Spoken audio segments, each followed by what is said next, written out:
Hello friends, स्वागत है आप सभी का हमारे यूट्यूब चैनल VKG क्लासे में। दोस्तों, आज के वीडियो में देखने वाले हैं क्लास 9th का हिस्ट्री चैप्टर नंबर फर्स्ट, यानी कि भौगोलिक खोजें। फर्स्ट चैप्टर के क्या नाम है? भौगोलिक खोजें। पहले हम आप लोगों को विषय सूची दिखा रहा हूँ, क्या क्या पढ़ना है आप लोगों को, ठीक है। तो कुल मिलाकर 8 चैप्टर हैं, ठीक है ना। 8 चैप्टर हैं। फर्स्ट चैप्टर है भौगोलिक खोजें, ठीक है ना दोस्तों। पहला चैप्टर का नाम क्या है? भौगोलिक खोजें। दूसरा का क्या नाम है? अमेरिका स्वतंत्रता संग्राम। दूसरा का क्या नाम है? अमेरिका स्वतंत्रता संग्राम। तीसरा चैप्टर का नाम है फ्रांस की क्रांति, ठीक है दोस्तों। चौथा का विश्व युद्ध का इतिहास, ठीक है। फिर से नाजीवाद 5 चैप्टर हैं। 6 चैप्टर हैं वन समाज एवं उपनिवेशवाद। और 7 चैप्टर हैं शांति के प्रयास, ठीक है। और 8वां चैप्टर का नाम है खेतिहर और खेतिहर समाज, कृषि और खेतिहर समाज, ठीक है ना। कुल मिलाकर आप लोगों को 8 चैप्टर पढ़ना है। तो आज आप लोगों को फर्स्ट चैप्टर पढ़ाने जा रहा हूँ, ठीक है। भीतर से यानी कि अंदर से जितना क्वेश्चन बनेगा आप लोगों को कराने वाला हूँ। तो चलिए स्टार्ट करते हैं। यानी कि फर्स्ट चैप्टर भौगोलिक खोज है। भौगोलिक खोज यानी कि विश्व के इतिहास में ऐसे ऐसे जो खोजे हुए भौगोलिक खोजे कहते हैं। यानी कि वैसा खोज जो भौगोलिक खोज यानी कि विश्व इतिहास की युगांतकारी घटनाओं में समुद्री यात्राओं एवं भौगोलिक खोजों का महत्वपूर्ण स्थान रहा है, ठीक है। आधुनिक युग के आरंभ होने से जिन घटनाओं का निर्णायक योगदान रहा है उनमें यह खोज भी शामिल है। इनकी पृष्ठभूमि उस वैज्ञानिक प्रगति का आर्थिक विकास, विशेषकर व्यापारिक परिवर्तनों के द्वारा रची गई, जो मध्य युग को अंतिम चरण से आरंभ हो गई थी। यानी कि कहने का मतलब है कि जो विश्व था ना पहले, उसमें भौगोलिक खोजे हुए। जैसे एक देश में कोई भी सामान का उत्पादन होता था तो उसको बेचने के लिए जगह नहीं हो पाता था, इसलिए दूसरे देश को खोजना, उन लोगों को यानी कि जगह का पता लगाना बहुत महत्वपूर्ण स्थान रहा है, ठीक है ना। अगला पॉइंट है इसमें है, कह रहे हैं पाठ जो कह रहे हैं कि इस कार्य में यूरोप के देशों ने अग्रणी भूमिका निभाई और यही कारण था आधुनिक युग में यूरोप का वर्चस्व समस्त विश्व में स्थापित हो गया। यानी कि सबसे पहले जो यूरोप महादेश है ना, उसी महादेश से परिवर्तन यानी कि भूमिका निभाने लगा। यही जो यूरोप महादेश है ना, जो अच्छा अग्रणी भूमिका निभाई और आधुनिक युग का यूरोप का वर्चस्व समस्त विश्व में स्थापित हो गया। यह बात है कि भौगोलिक खोजों का प्रारंभ करने वाले देश स्पेन और पुर्तगाल, यानी कि जो स्पेन और पुर्तगाल है ना, इसकी प्रतिस्पर्धा में धीरे धीरे पिछड़ते चले गए और नए नए देशों जैसे इंग्लैंड, हॉलैंड, फ्रांस, तत्पश्चात जर्मनी को इस दिशा को अधिक सफलता मिली। कहने का दोस्तों, पहले इंग्लैंड जैसा, फिर हॉलैंड है, फ्रांस है और जर्मनी है, ठीक है ना। इन्हीं देशों में सफलता मिली, ठीक है। आगे चलते हैं। कह रहे हैं कि हम जानते हैं कि विश्व की प्रारंभिक सभ्यताओं के काल से ही व्यापार एवं वाणिज्य परस्पर संपर्क का कारण रहा है। यानी कि व्यापार वाणिज्य यानी कहने का तात्पर्य व्यापार एवं वाणिज्य परस्पर संपर्क, यानी कि जो व्यापार करने का साधन नहीं मिलता था वही दूसरे देश को पता लगाने का काम हुआ। यह व्यापार मुख्यतः एक निश्चित मार्ग के माध्यम से होता था। प्राचीन एवं मध्य काल में भी यूरोप एवं एशिया के मध्य प्रायः इन्हीं मार्गों का प्रयोग किया करते थे, ठीक है। लेकिन इसमें अगला पॉइंट है, जैसे कि अमेरिका है, अफ्रीका है, ऑस्ट्रिया है, एशिया के अन्य हिस्से आदि 13वीं शताब्दी में होकर चीन तक की यात्रा का विवरण यूरोपियन ने दक्षिण पूर्वी एशियाई के समृद्ध एहसास को कराया था। जो 13वीं शताब्दी जो है ना, भारत होकर चीन तक यात्रा विवरणों को यूरोपियनों दक्षिण पूर्व में समृद्ध एहसास तो कराया था, ठीक है। अब चलिए एक पुर्तगाली व्यापारी हैं जो मार्को पोलो, देखिए कह रहा है यहाँ VVI क्वेश्चन है। अब क्वेश्चन बहुत अच्छा बनता है इस पॉइंट पर। कह रहा है पुर्तगाली यात्री जो पुर्तगाली यात्री था मार्को पोलो ने विजयनगर साम्राज्य की समृद्धि एवं चीन के शासक कुबलय खां के दरबार के वैभव का वर्णन अपने यात्रा वृत्तांत में किया। यानी यात्रा वृत्तांत कहने का क्या मतलब है, जो यात्रा करते समय आया था, यानी कि पुर्तगाली व्यापारी का क्या नाम था उस समय, वो पुर्तगाली व्यापारी था ना, तो उसका क्या नाम था, मार्को पोलो था। क्या नाम था, मार्को पोलो था। ठीक है। और विजयनगर साम्राज्य की समृद्धि एवं चीन के शासक कुबलय खां के दरबार, चीन के शासक कौन था, कुबलय खां के दरबार के वैभव का वर्णन अपने यात्रा वृत्तांत में किया है। ठीक है, समझ में आ गया। अब चलते हैं अगला पॉइंट पर। अगला पॉइंट हम लोग है, तो अगला पॉइंट है यहाँ पर देखिए, मेन आप लोगों को पॉइंट करा रहा हूँ क्योंकि ऑब्जेक्टिव के साथ साथ सब्जेक्टिव भी काम हो जाएगा। कह रहा है इसमें कि मध्ययुगीन लोगों का विश्वास था कि पृथ्वी चपटी है। मध्य युग का लोगों का विश्वास था कि पृथ्वी कैसी है, चपटी है, और समुद्र में अधिकतम दूरी पर जाने पर पृथ्वी के किनारे से गिरकर अनंत में विलीन हो जाने का भय बना रहता था। उस समय ज्ञान इतना समृद्ध नहीं था और लोगों का डर बना रहता था कि अगर अधिकतम दूरी पर जाएंगे तो समुद्र में कहाँ हो जाएंगे, विलीन हो जाएंगे। ठीक है दोस्तों, और समाप्त हो जाएंगे। और पृथ्वी कैसी दिखाई देती थी, चपटी। उन लोग अभी पढ़ा लिखा नहीं थे, इसलिए ऐसे ऐसे अंधविश्वास में फंसे हुए थे। ठीक है ना। कह रहा है समुद्र यात्रा में अत्यधिक कष्टपूर्ण एवं असाध्य थी। जहाज छोटे और असुरक्षित थे। गति एवं सुरक्षा के लिए हवा निर्भरता थी। कंपास या कुतुबनुमा जैसे दिशा सूचक यंत्र का भी अभिज्ञान नहीं था। कंपास क्या है, कहेगा कंपास क्या है, तो आप लोग कहिएगा कुतुबनुमा जैसे कि दिशा सूचक यंत्र का उपयोग, यानी कि उस समय इसका ज्ञान भी नहीं था। कह रहा है दिग्भ्रमित होकर समुद्र भटक जाने का भय भी बना रहता था। समुद्र यात्राओं के लिए राज्य की ओर से किसी प्रकार की सहायता नहीं दी जाती थी। इस विषय परिस्थिति में नाविक एवं व्यापारी द्वारा अटलांटिक अंध महासागर यानी कि कारण है उस समय अंधविश्वास में डूबा लोग रहते थे।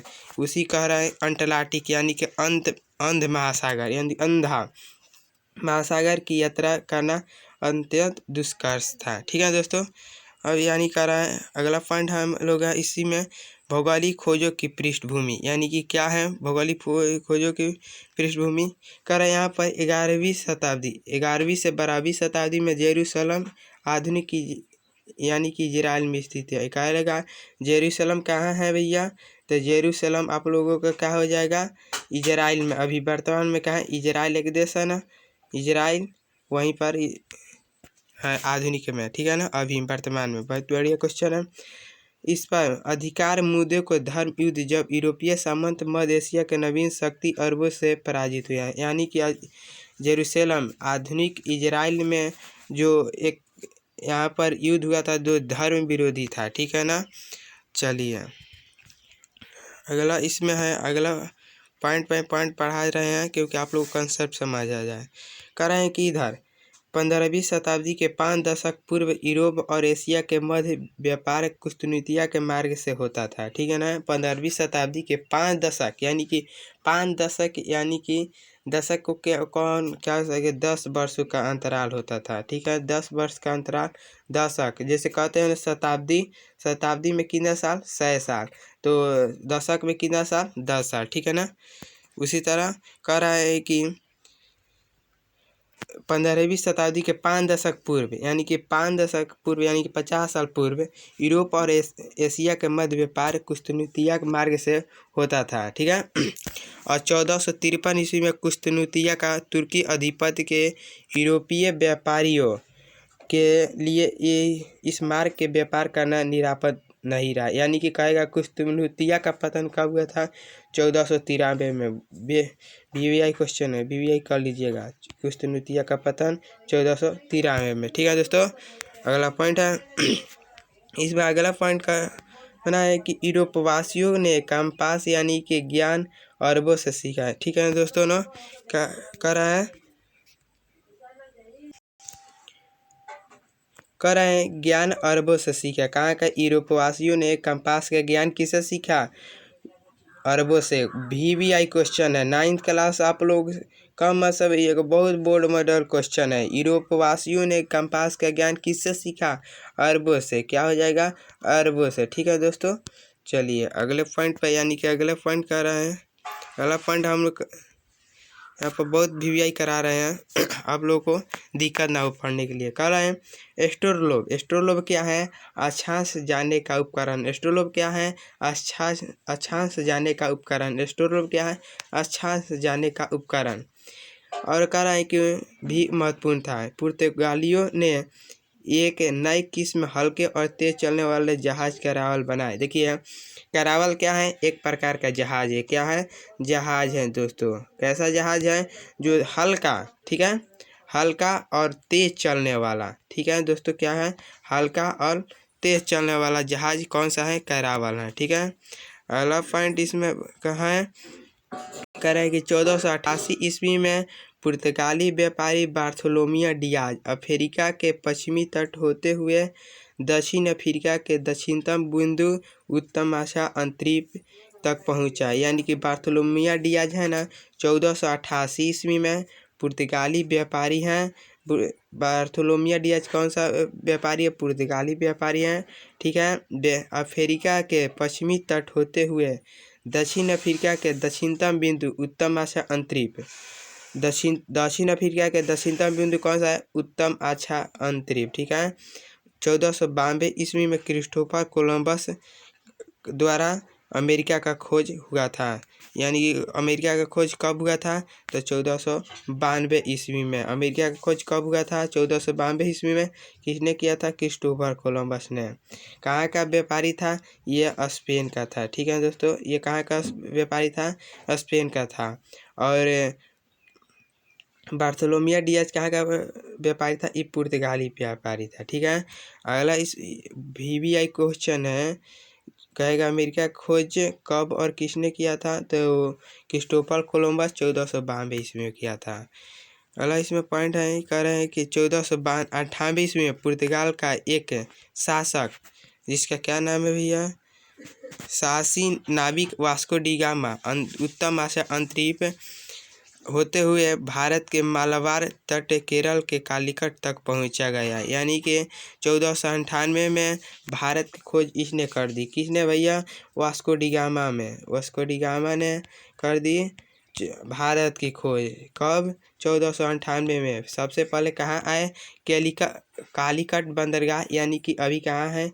केरल के तट पर है। कहाँ है? केरल के तट पर है।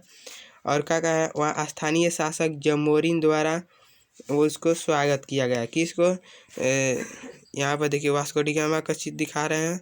देखिए वास्को डी गामा ये है भैया, और इनको देखिए ये एक प्रकार का करावा तत्कालीन नाम ये करावल है। और यहाँ देखिए दिशा सूचक यंत्र है। यहाँ पर चित्र के साथ साथ भी पढ़ा रहा हूँ क्योंकि आप लोग कंसेप्ट समझ जा सके।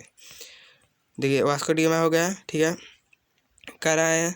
इसमें अगला पॉइंट है कि वास्को डी गामा की सफलता किया गया तो है कि वास्को डी गामा की सफलता के पीछे कुछ नवीन संसाधनों का भी योगदान रहा। ठीक है, भारत के एक व्यापारी अब्दुल मजीद को भेंट वास्को डी गामा से दक्षिण अफ्रीका से हुई।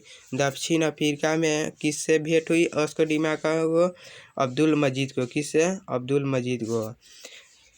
इसी के सहयोग से भारत आने का सीधा मार्ग मिल गया। इससे यूरोपियनों के साहस में वृद्धि हुई और वास्को डी गामा द्वारा भारत में लाए गए वस्तुओं के 26 गुना मुनाफा पाया। यानी कि जो वहाँ से आए ना, यहाँ व्यापार करने लोग आते थे और व्यापार से यहाँ पर शासन करने लगे। ठीक है, कह रहे हैं भारत से लाए गए वस्तुओं को, ठीक है, 26 गुना मुनाफे पर यूरोपीय बाजारों में बेचा गया। अमेरिका अर्थात नई दुनिया की खोज यूरोपियनों की नई उपलब्धियाँ थी। अर्थात 1492 ईस्वी में कोलंबस ने प्राप्त किया था। यानी 1492 में किस देश का रहा है? अमेरिका की खोज किया। किसने? कोलंबस ने किया था। ठीक है, वही कर रहा है। अगला इसमें पॉइंट है, कोलंबस ने अमेरिका का भारतीय उपमहाद्वीप का हिस्सा समझा और यहाँ के निवासियों को रेड इंडियन कहा। कहाँ के निवासियों को? भारतीय को कहा है रेड इंडिया, ठीक है ना। बाद में स्पेन के नाविक अमेरिका वेस्पुची ने नई दुनिया को विस्तार से ढूंढा, यानी कि कहेगा नई दुनिया का खोजे कर सकते हैं, किसने किया, अमेरिका वेस्पुची ने, ठीक है। अब क्वेश्चन जो करा रहे हो आप लोग नोट्स बनाइए, उसमें लिखिए, ठीक है। करा अगला है नई दुनिया को विस्तार से खोजा, इसे एक महाद्वीप बताया, किसको, नई दुनिया को। इसी के नाम पर इस क्षेत्र का नाम अमेरिका पड़ा है। किसके नाम पर अमेरिका पड़ा नाम, तो अमेरिका वेस्पुची के नाम पर, ठीक है। अमेरिका के नाम किसके महाद्वीप पर पड़ा, अमेरिकी वेस्पुची। इसी के नाम पर इस क्षेत्र का नाम अमेरिका पड़ा। 1519 ईस्वी में मैगेलन ने पूरी दुनिया का चक्कर जहाज से लगाया। कहेगा क्वेश्चन, मैगेलन सबसे पहले कब और किसने पूरी दुनिया का चक्कर लगाया था, तो 1519 ईस्वी में मैगेलन द्वारा। कैसे, जहाज के द्वारा, किसे हो, जहाज के द्वारा। चलिए अब क्वेश्चन जो करा रहा हूँ आप लोग कंसेप्ट से याद कीजिएगा और समझिएगा। ये देखिए कोलंबस है, आप लोग वास्को डी गामा को दिखा दिए, करावल जहाज को भी दिखाए और दिशा सूचक यंत्र को दिखाए, और यहाँ पर कोलंबस भाई है, ठीक है। तो चलिए अब इसमें कर रहे हैं अगला पॉइंट है, इसी में है कि कैप्टन कुक ने ऑस्ट्रेलिया की खोज की। कैप्टन कुक ने किसकी खोज की, ऑस्ट्रेलिया की खोज की। कैप्टन कुक ने किसकी खोज की, ऑस्ट्रेलिया की खोज की। आप लोग की याद कीजिएगा, कैप्टन कुक ने ऑस्ट्रेलिया खोज की। साथ साथ ही न्यूजीलैंड के द्वीपों का भी पता लगाया। न्यूजीलैंड के द्वीपों का पता किसने लगाया, कैप्टन कुक ने, ठीक है दोस्तों, कैप्टन कुक ने। अगला कर रहे हैं सर जॉन और सेबास्टियन कैबोट ने न्यूफाउंडलैंड के द्वीपों का पता लगाया।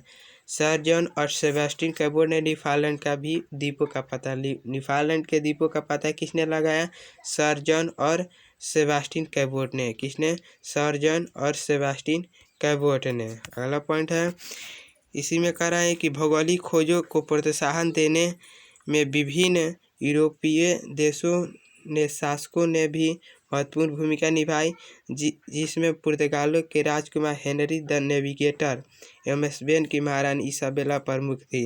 पुर्तगाल के राजकुमार कौन थे, तो राजकुमार हेनरी द नेविगेटर थे। कौन थे, हेनरी द नेविगेटर। और स्पेन की महारानी कौन थी, इसाबेला थी, ठीक है। क्वेश्चन पूछेगा आप लोग जरूर बताइएगा। इस प्रकार 16वीं शताब्दी में के पूर्वार्ध तक लगभग समस्त दुनिया की जानकारी यूरोप को हो चुकी थी। यूरोप महादेश को कितने ईस्वी में, यानी कि 16वीं शताब्दी पूरी दुनिया का पता हो चुका था। अब VVI का क्वेश्चन है का नई दुनिया के, नई दुनिया का मतलब क्या है, अमेरिकी महाद्वीप को यूरोपीय द्वारा नई दुनिया कहा गया। किसके द्वारा, अमेरिकी महाद्वीप को यूरोपियों द्वारा नई दुनिया कहा गया, क्योंकि कोलंबस का यात्रा से पूर्व इसकी कोई जानकारी नहीं थी, ठीक है दोस्तों। कोलंबस को इसका जानकारी नहीं था, ठीक है। यह आप लोगों का प्रमुख खोजे, यानी कि प्रमुख खोजे हैं। देखिए प्रशांत, देखिए खोजे का चित्र यहाँ पर डाल दिया है, आप लोग देख सकते हैं। देखिए जूम करके दिखा रहे हैं, देखिए जूम करेंगे तो दिखाई नहीं देगा उतना, जितना आप देख लिए चित्र। चलिए देखिए पहले डायरेक्ट ऐसे नहीं खोजा जाता था, समुद्र में ऐसे ऐसे जगह होता था जो बाहरी तरफ से यात्रा बितांत करते थे लोग। चलिए अब अपन इसी पे आते हैं। चलिए कह रहे हैं भौगोलिक खोजों के परिणाम, यानी कि भौगोलिक खोज के क्या क्या परिणाम हुए, ठीक है। भौगोलिक खोज के क्या क्या परिणाम हुए, तो भौगोलिक खोज का पहला परिणाम है कि व्यापार वाणिज्य पर प्रभाव। क्या हुआ, व्यापार वाणिज्य पर प्रभाव पहला पॉइंट है। कहेगा भौगोलिक खोज के परिणामों को लिखे, तो क्या हो जाएगा, पहला पॉइंट व्यापार वाणिज्य पर प्रभाव। दूसरा है औपनिवेशिक साम्राज्यवाद का विकास। तीसरा है वाणिज्यवाद का विकास। चौथा है ईसाई धर्म एवं पश्चिमी सभ्यता का प्रसार। चौथा है दास व्यापार का विकास। और पांचवा है भ्रांतियों का अंत एवं भौगोलिक ज्ञान में वृद्धि, ठीक है दोस्तों। तो इसके बारे में फर्स्ट पर, यानी कि पहले पढ़ेंगे व्यापार वाणिज्य पर प्रभाव, ठीक है। तो चलते हैं, यानी कह रहे हैं व्यापार वाणिज्य पर प्रभाव। क्या कह रहे हैं, कह रहा है कि नए देशों की खोज एवं व्यापारी के संपर्कों ने अमेरिका यूरोपीय व्यापार वाणिज्य में क्रांतिकारी लाए। यानी कह रहे हैं कि जो व्यापार हुए ना, जो नए नए देशों का खोज हुआ, उनसे उन देशों में जाकर कोई भी वस्तु बेचकर इतना लाभ कमाए कि कहने जगह नहीं है। ठीक है, कह रहे वही कह रहे हैं वाणिज्य व्यापार का प्रभाव, यानी कि प्रभाव बढ़ गया।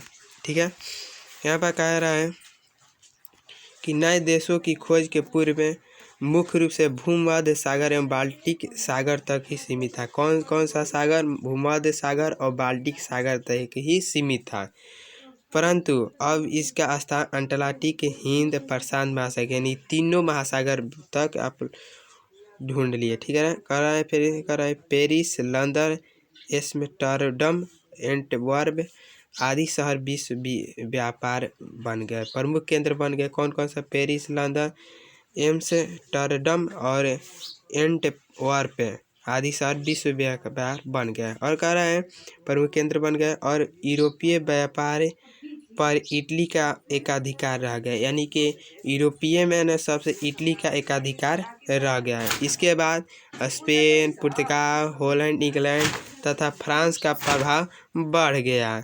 कालांतर में अपने विशाल साम्राज्य को संभालने में स्पेन और पुर्तगाल इतने निमग्न हो गए कि उन्होंने अपना साम्राज्य ही खो दिया। समझ में आ गया? अमेरिका से आयातित सोना एवं चांदी में अर्थव्यवस्था के स्वरूप को ही बदल दिया। कह रहे हैं कि फलतः 80 वर्षों तक यूरोपीय अर्थव्यवस्था चांदी पर ही निर्भर थी, यानी कि 80 वर्ष तक यहाँ पर कितना चांदी था, आप लोग समझ सकते हैं। ठीक है,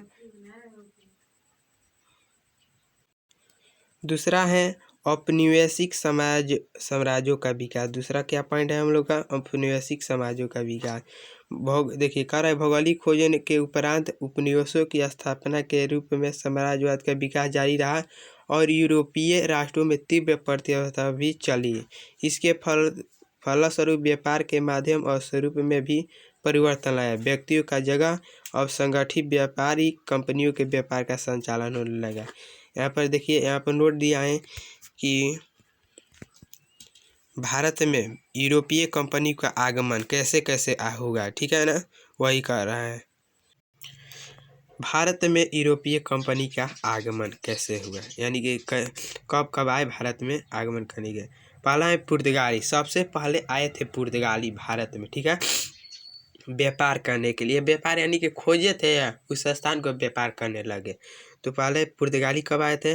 1498 ईस्वी में। ठीक है, दूसरा है अंग्रेज east India company. East India की कंपनी की स्थापना कब हुई थी दोस्तों? 31 दिसंबर 1600 ईस्वी की। 31 दिसंबर 1600 ईस्वी की कब हुई थी? 31 दिसंबर 1600 ईस्वी की। वो उस समय कौन सी महारानी थी? प्रथमा एलिजाबेथ। प्रथमा कौन थी? एलिजाबेथ। ठीक है, 31 दिसंबर 1600, यानी कि अंग्रेज का व्यापार कब है?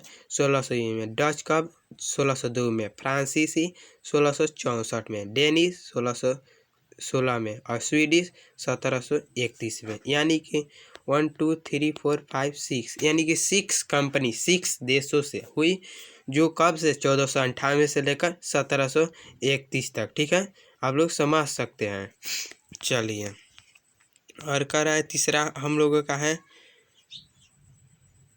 वाणिज्यवाद का विकास। क्या है? वाणिज्यवाद का विकास।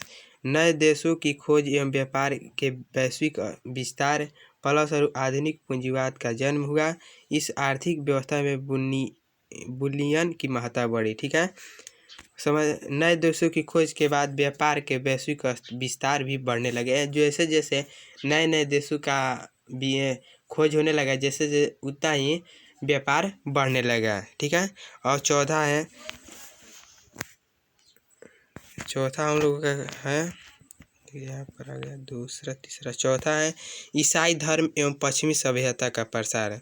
यानी कि जो ईसाई धर्म था उस समय धर्मों का भी प्रचार प्रसार होने लगा। जैसे कह रहे हैं, जैसे कि पूर्व में उल्लिखित है कि भौगोलिक खोजों ने यूरोपीय देशों की सभ्यता, संस्कृति, धर्म या साहित्य का प्रचार प्रसार भी किया। जो अपने धर्म को प्रचार प्रसार करने लगे जब कब भौगोलिक खोजें होने लगी तो। ठीक है, कल और धर्म युद्ध भी होने लगा। धर्म युद्ध की असफलता के कारण ईसाई धर्म का प्रसार धीमी पड़ गया था और नए भौगोलिक खोजों के परिणाम के साथ साथ उसमें प्राण डाले दिए। ठीक है, ईसाई धर्म प्रचार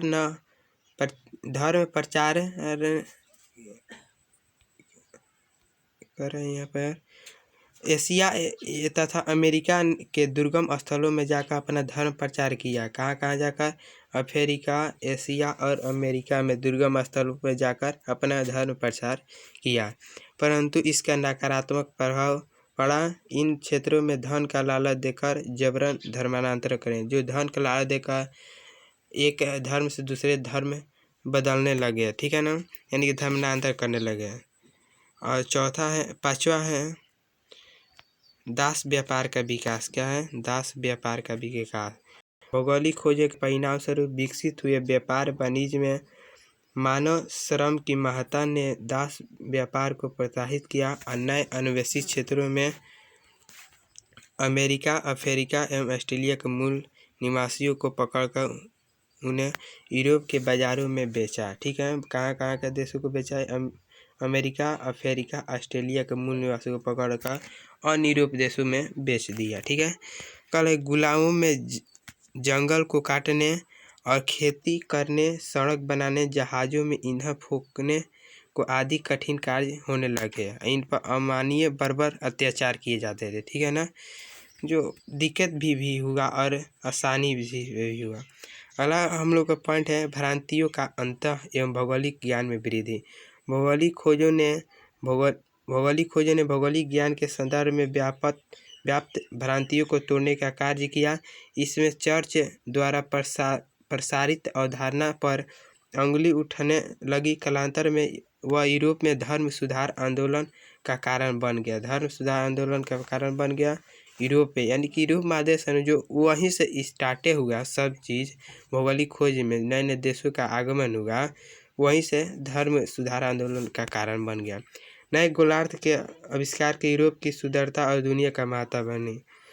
गलतपन ने नए नए आविष्कारों के रास्ते पर खड़ा कर दिया। इसका संदेश सिक्के सामने और भी है। ठीक है ना, चलिए अगले, यानी कि अब अन्य परिणाम भी हुए। कौन सा अन्य परिणाम? जो मेन पॉइंट का फिर से आप लोग को रिपीट कर देते हैं कौन कौन से परिणाम हुए। आगे पहला है परिणाम दास वाणिज्य व्यापार का प्रभाव। दूसरा है औपनिवेशिक साम्राज्य का विकास और वाणिज्यवाद का विकास। ईसाई धर्म का पश्चिमी सभ्यता का प्रसार, दास व्यापार का विकास और भ्रांतियों का भौगोलिक ज्ञान वृद्धि और अन्य परिणाम भी हुए। इसके अलावे कौन सा परिणाम हुए भैया? अगर इसका अन्य परिणाम यानी कि यूरोप विशेषकर इटली में नए नगरों का उद्भव और भूमध्य सागर में महत्व में वृद्धि और पूंजीवाद, वाणिज्यवाद और साम्राज्यवाद में विकास। और चौथा हो गया नौसैनिक क्रियाकलापों में वृद्धि। यह अन्य परिणाम हुए। कर अन्य परिणाम में थोड़ा सा पढ़ा देते हैं। कह रहे हैं कि भौगोलिक खोजों में विभिन्न प्रकार के नवीन फसलों का अंतर महाद्वीप में आदान प्रदान हुआ। जैसे यूरोप में कहवा, ठीक है, यूरोप में कहवा, चाय, गन्ना, मक्का, आलू, तंबाकू, नील आदि नवीन वस्तुओं का प्रवेश हुआ। यूरोप के माध्यम से चाय, कॉफ़ी, तंबाकू, आलू का भारत जैसे देशों में आगमन हुआ। यानी कि यूरोप के माध्यम से कौन कौन से, जैसे पहले बहुत प्रचलित था, जैसे कि चाय हुआ, कॉफ़ी हुआ, तंबाकू हुआ, आलू जैसे भारत जैसे देशों में आगमन होने लगे। अब भारतीय फसल आम, गन्ना आदि दूसरे क्षेत्रों में गए। यानी कि यहाँ से कौन कौन से सामान गए? आम, गन्ना हुए, दूसरे क्षेत्र में गए। यहाँ तो यहाँ पर आप लोग को 9th क्लास का फर्स्ट चैप्टर समाप्त होता है। अगले वीडियो में देखिएगा केवल ऑब्जेक्टिव का सारांश, यानी कि महासंज्ञा होने वाला ऑब्जेक्टिव का यहाँ पर अंदर से आप लोग को पढ़ा चुके हैं। तो अब आई होप यह वीडियो आप लोग को अच्छा लगा होगा। अच्छा लगा हो तो लाइक कर दीजिएगा और सब्सक्राइब कीजिएगा और चैनल को दूसरे के बाद ज़्यादा से ज़्यादा शेयर कीजिएगा। तो आज के लिए इतना ही। Thanks, good bye.